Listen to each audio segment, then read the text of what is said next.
Matapos ang eksenang iyon ay nawala na ako ng ganang kumain. Masyado akong nagugilty sa mga pangyayari. Siguro nagawa niya iyon dahil hindi siya pinapansin ni Hunter. Naging magulo na ang utak ko at hindi ko na alam kung ano ang uunahin ko. Hinilat ko ang aking noo nang maramdaman ko na nahihilo ako. Bumilis din ang paghinga ko at nanlalamig ang buong katawan ko. Iha, okay ka lang ba? Tanong sa akin ng mama ni Hunter.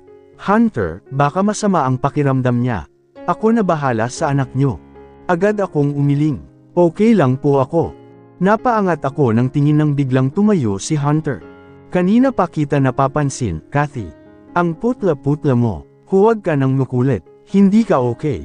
Wala akong magawa nang bigla niya akong hinila papatayo. Nagpaalam siya sa kanyang magulang at naglakad na kami patungo sa may hagdanan. Hinapit ni Hunter ang bewang ko habang paakyat kami sa ikalawang palapag. Okay lang ako, hindi muna ako kailangan alalayan. Hahakbang na sana ako sa huling hagdan nang bigla akong nahilo. Napakapit agad ako sa kanyang braso upang hindi tuluyang mahulog. Bumilis ang tibok ng puso ko at nagangat ng tingin kay Hunter na ngayon ay salubong na ang kilay. Hindi ka okay, Kathy? Mahina akong napatili nang binuhat niya ako na parang bagong kasal. Naisandal ko ang ulo ko sa dibdib niya. Hunter, tawag ko, hinang-hina na. Thank you. Iyon ang huling sinabi ko bago ako nawalan ng malay. Ano itong nararamdaman ko? Bakit sobrang gone ng pakiramdam ko? Nang inimulat ko ang aking mata ay bumungad sa akin ang nag-aalalang itsura ni Mama. Umawang ang labi ko sa gulat at agad na paupo sa aking kama. Ma, nagsimulang tumulo ang luha ko. Lalo na nang makita ko na nakangiti siya sa akin habang may dalang gamot at baso. Hindi ako makapaniwala na narito si Mama sa harapan ko, mangungungiti. Umupo siya sa kama at inabot sa akin ang gamot at tubig. Uminom ka ng gamot, anak. Ma, gusto ko siyang yakapin. Ngayon ko lang siya ulit nakita. Mahal na mahal ko si Mama kahit na hindi niya ako mahal, kahit hindi ko ramdam. Sa unang pagkakataon ay nakita ko ang magandang ngiti niya. Maria, nanginginig ang kamay ko at gusto ko siyang abutin. Mahal na mahal kita, miss na rin kita. Ngumiti siya sa akin at tumungo. Miss na rin kita, anak. Namilog ang mata ko at napahagulhol. Iyon ang gusto kong marinig mula sa kanya. Kathy, nataranta ako nang unti-unting nawawala si Mama sa paningin ko. Ma, sigaw ko, huwag kang umalis, Ma. Kathy, Mama, Kathy, gising. Bigla akong napamulat nang marinig ko ang boses ni Hunter. Hinihingal akong napatingin sa kanya. Hinaplos niya ang pisngi kong basang-basa. Kathy, akala ko totoo. Bumangon ako at napayuko. Tinakpan ko ang mukha ko at mahinang humagulaw. Akala ko pa naman ay totoo na. Wala na kasi akong balita sa kanya. Agad akong niyakap ni Hunter at hinimas ang likuran ko upang patahanan ako sa pagiyak. Hinawakan niya ang mukha ko at inangat para mapatingin ako sa kanya. Pinahiran niya ang luha ko gamit ang kamay niya at hinalikan ako sa noo. You missed your mom? Tanong niya. Tumango ako at yamakap muli sa kanya. Kailan ko kaya pwedeng bisitahin ulit si Mama? Kamusta na kaya siya? It's alright. Please don't sigh. Hinalikan niya ang buhok ko. Buntis ka pa naman. Natigilan ako sa narinig at napasinghap. Patuloy lang siya sa pagtapik sa likod ko. Hindi ako makapaniwala sa narinig. Gulat akong nagangat ng tingin sa kanya. Bumilis ang tibok ko. Buntis. Nauutol na tanong ko. You're pregnant. Ngumiti siya at kinurot ang ilong ko. Nanlaki ang mata ko at nagbaba ng tingin sa tiyan ko. Mas lalo lang bumuhos ang luha ko sa nalaman. Napangiti akong nagangat muli ng tingin sa kanya. Hunter, our family doctor went here to check on you. Habang wala kang malay, he found out. Hinaplos niya ang buhok ko. Sobrang saya ko, Kathy. Sobrang pinasaya mo ako. Mararanasan ko na rin kung paano mag-alaga ng buntis. Masaya ako, Hunter. May kalaro na si Theodore. Ngumiti siya sa akin at umayos ng upo. Don't worry, taon-taon tayong gagawa para marami ng kalaro si Theodore. Namula ako sa kanyang sinabi at napakagat sa ibabang labi. I love you, Kathy. Mahina niyang sabi at akmang hahalikan ako nang biglang bumukas ang pinto kaya naman ay naitulak ko siya papalayo at umayos ng upo. Tumikim ako nang makita ko ang mama ni Hunter. Iha, lumapit siya sa akin at hinawakan ang dalawa kong kamay. Congratulations! Sobrang galing naman gumawa ng anak ko at 2 apo agad ang binibigay sa amin. Nanlaki ang mata ko at biglang namula sa sinabi niya. Mom! Saway ni Hunter. Ano ba naman itong si Hunter? Talagang naunahan mo ang pinsan mo. Hindi ko alam kung saan ka nagmana pero ang galing mo anak. Kaya congratulations sa inyo. Kapag may kailangan ka Iha, pahirapan mo ang anak ko. Tumango ako habang nakayuko pa rin. Ako ang nahihiya sa sinabi niya. At kapag may ginawa itong anak ko at sinakta ka niya, huwag kang maiyang manghingi ng tulong sa akin. Ako mismo ang tutulong sa iyo para itago mga anak mo. Mom! Sumimangot si Hunter at binalingan ako. Don't listen to her. Sabay kaming natawa at inilingan si Hunter. Hindi ko akalain na may mga ganitong tao pa pala. Napatingin muli ako sa tiyan ko at hinaplos ito. Hindi na ako makapaghintay sa paglabas mo anak. Alam kong matagal pa pero hindi ko maiwasan ang ma-excite dahil may bagong buhay na naman sa mundong ito na mamahalin at aalagaan ko. Nang maghapon ay hinatid na ako ni Hunter sa apartment ni Abby. Masaya kong ibinalita kay Abby ang tungkol sa pagbubuntis ko. Nakita ko na gulat siya nang sinabi ko iyon. Grabe, nabuntis ka talaga, hindi makapaniwalang tanong niya. Nag-init ang pisngi ko bago tumango. Hinaplos ko ang tiyan ko kahit hindi ko paramdam ang umbok. Kung hindi pa ako nawala ng malay ay baka hindi ko malalaman. Ay, may kapatid na si Theodore. Kinurot niya ang pisngi ng anak ko. Masaya ako para sa iyo, Kathy, magkakaroon ka na ng pamilya na buo at masaya. Kaya nagpapasalamat ako sa iyo, Abby. Hahanapan na lang kita ng foreigner kapag ayaw mo kay William. Umirap siya sa akin. Hindi naman ako nagmamadali sa ganyan. Bumantong hininga na lamang ako at hinaplos muli ang tiyan ko. Hindi ko na lang sinabi kay Abby about kay Samantha. Ayoko nang palakihin ang pag-uusap namin. Kumirot ang puso ko nang maalala ko na naman ang kanyang iyak. Ipinilig ko ang ulo ko at iniwan muna si Theodore kay Abby. Nagtungo ako sa aking kwarto at inilabas ang phone ko. Hinanap ko ang numero ni Samantha at tinitigan ito. Gusto kong ayusin ang lahat. Gusto ko manghingi ng sorry sa kanya. Ayokong patuloy pa rin ang ganito na walang maayos na pag-uusap. Gusto kong maging masaya rin siya. Huminga ako ng malalim bago pinindot ang kanyang numero. Nagtipa ako ng mensahe. Nanginginig ang kamay ko habang nagtitipa ngunit nilakasan ko ang loob ko. Hi. Ako po si Catherine. Pwede ba tayong magkita? Paulit-ulit ko itong binasa bago ko SNN sa kanya. Binaba ko ang phone ko at naghintay sa kanyang reply. Kinakabahan ako. Ayoko ng away, gusto ko ng masinsinan na pag-uusap. Iyon lang. Kinuha ko ulit ang phone ko at binuksan ng tumunog ito. Umawang ang labi ko nang mag-reply siya. Samantha, sige, next week, 7/11. Nailagay ko sa dibdib ko ang phone ko matapos mabasa ang kanyang reply.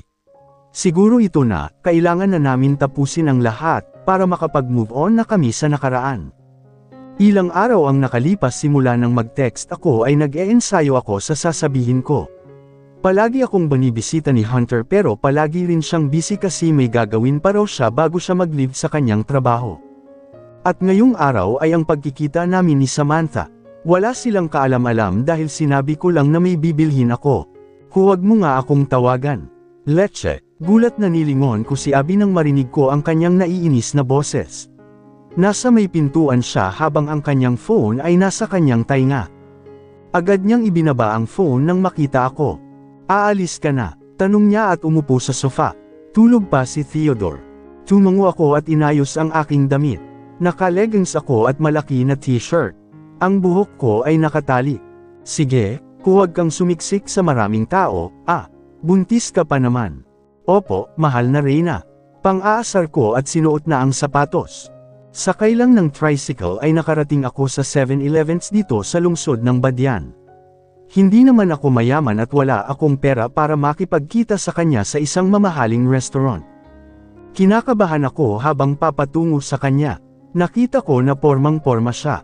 Nagmumukha siyang modelo sa tingin ko at mas lalo siyang gumaganda. Nagtataka tuloy ako kung bakit hindi nagustuhan ni Hunter ang ganitong klaseng babae. Nang lumingon siya sa banda ko ay hinubad niya ang kanyang shades at mata-ray akong tiningnan. Huminga ako ng malalim bago naghila ng upuan sa tapat niya. Nandito ka na pala. Inirapan niya ako at humalukip-kap. Akala ko pa naman ay maghihintay ako ng mga 30 minutes dito. Ang init pa naman. Yumuko ako at umupo na sa upuan. Pasensya na, May. Inangat niya ang kanyang kamay. Whatever, say what you want to say. Ayokong sinasayang ang oras ko para lang sa'yo. Napalunok ako at pumikit. I'm sorry. Mahina siyang natawa nang sinabi ko iyon. Nang magmulat ako ng tingin ay galit na ang kanyang mga mata. For what? For stealing Hunter from me. Saan ka nagsusorry? O baka naman nagsusorry ka lang para maging malinis konsensya mo? Umiling ako. Hindi. Gusto ko mag-sorry sa lahat. Ayoko ng gulo, Sam. Ibalik mo sa akin si Hunter. Pagputol niya sa akin at inangat ang isang kilay. Walang gulo na mangyayari kapag ibabalik mo sa akin si Hunter. I can't do that. Napasinghap siya sa sagot ko. Hindi ako narito para ibigay sa iyo si Hunter. Then what's the point of saying sorry? Ang kapal ng mukha mo para makipagkita sa akin, kabit ka naman. Kumabit ka rin naman. Pareho lang tayong may kasalanan dito. Nanlaki ang mata niya sa sinabi ko. What? Huminga ako ng malalim. Wala na akong oras para magturuan pa kung sino ang may kasalanan. I am sorry kasi nang dahil sa akin ay nasaktan ka. Dapat lang na mag-sorry ka. Tumaas ang boses niya. I did everything I can para lang mahalin ako ni Hunter. Pinilit ko pa ang magulang ko na ikasal ako sa kanya para mapansin niya ako. Tumulo ang luha niya. Ginawa ko lahat para maging mabuting asawa. I did so many things na bago sa akin. Pero siya, he was cold as ice. Kahit hawak lang sa kamay ko ay hindi niya magawa. Sa iisang bahay kami tumira pero para akong nag-iisa. Hindi niya ako pinapansin. Tahimik lang akong nakinig at nanood sa kanya habang siya ay umiiyak habang nagsasalita. Ang kanyang mata ay nagliliyab sa galit. Kaya nagawa kong humanap ng iba para pagselusan siya. Baka kapag nakita niya na may iba ako ay mamahalin na niya ako. Pinahiran niya ang kanyang luha. Baka mapansin na niya ako, pero hindi, kabaliktaran ang nangyari. Simula noon ay hindi na siya umuwi sa bahay. I waited and waited pero halos naging malabo na ang lahat. Kaya dapat lang na mag-sorry ka. Hindi ka niya mahal. Dapat mo na siyang kalimutan para maging masaya ka ulit. Namilog ang mata niya sa sinambit ko at bigla akong sinampal. Napasapo ako sa aking pisngi dahil sa sakit. Ang kapal-kapal ng mukha mo na sabihin sa akin iyan. Sino ka ba? Ano ang nagustuhan sa iyo ni Hunter? Walang-wala ka sa akin. Isa ka lang kabit. Bakit ba nagustuhan ni Hunter ang cheap na katulad mo? Hinayaan ko siya na batuhin ako ng mga masasamang salita.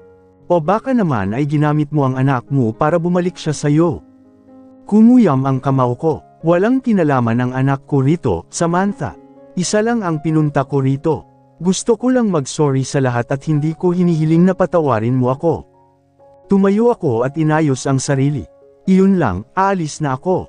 Tatalikuran ko na sana siya nang bigla siyang nagsalita. Why? Bakit kailangan pang mawala ang anak ko? Umawang ang labi ko at napatingin sa kanya. Tinakpan niya ang kanyang mukha at mahinang humikbi. Siya sana ang magpapabago sa akin. Maybe I can live without Hunter. Kung nabuhay lang ang anak ko. Kumirot ang puso ko. Nasasaktan ako para sa kanya. Samantha, I am so sorry. But letting go from the pain will set you free. Nagangat siya ng tingin sa akin. Bakit ang swerte-swerte mo? I am not. Hindi ako swerte, Samantha. Bakit ba ang bait mo? Umawang ang labi ko at gulat siyang tanangnan, hindi ako mabait. Naging kabit ako na walang kamalay-malay. Marami akong kasalanan sa mundong ito, kaya huwag mong sabihin na mabait ako at swerte. Kinagat niya ang kanyang pangibabang labi at sinuot muli ang shades. Sana makahanap ka ng lalaking magmamahal sa iyo, Samantha. I am truly sorry. Huminga ako ng malalim at tinalikuran siya. Hindi man naging maganda ang pag-uusap namin, pero sana iyon na maging daan upang maging malaya na siya. I want Samantha to have her own happy ending. Tatawid na sana ako sa kabilang kalsada nang may biglang humawak sa kamay ko. Nang nilingon ko ay si Samantha ang nakita ko. Bakit? Nauutol ko na tanong. Inilahad niya sa akin ang pera. Umawang ang labi ko at kunot noo siyang tiningnan. Ha? This will be my last day here in Cebu. Nagulat ako sa kanyang sinabi. I'm sorry if I'm being dramatic. Gusto ko lang bayaran ng cupcake na itinapon ko sa iyo noon. Kinuha niya ang kamay ko at inilapag doon ang pera. Tulala akong napatingin doon at nagangat ng tingin sa kanya. Tumalikod na siya sa akin at pumasok na sa kanyang kotse. Hanggang ngayon ay gulat pa rin ako. Nakalimutan ko na kasi ang tungkol doon samantalang siya ay hindi pa. Bumantong hininga ako at tumawid na patungo sa kabilang kalsada.